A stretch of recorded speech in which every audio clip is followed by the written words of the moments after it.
Psycho Jagan వచ్చాక యానాది కుటుంబాలు రోడ్డున పడాల్సిన దుస్థితి నెలకొందని ఎన్డీఏ కూటమి రేపల్లె టీడీపీ అభ్యర్థి అనగాని సత్యప్రసాద్ హామీ ఇచ్చారు.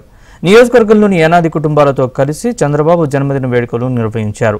చంద్రబాబు సీఎంగా ఉన్నప్పుడు యానాది కుటుంబ జీవన ప్రమాణాలు మెరుగుపడ్డాయన్నారు.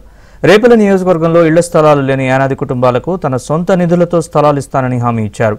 యానాదులకు టీడీపీ ఎల్లప్పుడూ అండగా ఉంటుందన్నారు. సైకిల్ గుర్తుపై ఓటేసి ఎమ్మెల్యేగా తనను అధిక మెజారిటీతో గెలిపించాలని ఆయన కోరారు.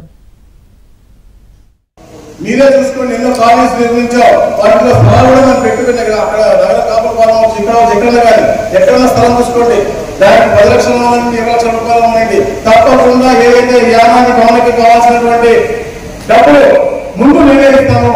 నా సొంత అన్ని సమస్యలు మా సమస్యలు తెలుసు. వాటి ఎప్పుడు కూడా మీకు అండగా ఉంది. నిన్న వ్యక్తిగా పెట్టలేదు. 17 సంవత్సరాల ముందు ఆయన పోటీ చేశాడు, నేను పోటీ చేశాను. మళ్ళీ నేను రమ్మగారు అడుగుతున్నాను ముందు ఆయన వస్తారు, దొంగలు వస్తారు, నమ్మద్దు. 16 సంవత్సరాలు చేయడం ఈ వచ్చే రెండవ ప్రభుత్వం రాదు కాబట్టి నేను చేయలేను. తప్పకుండా మన ప్రభుత్వం వస్తుంది.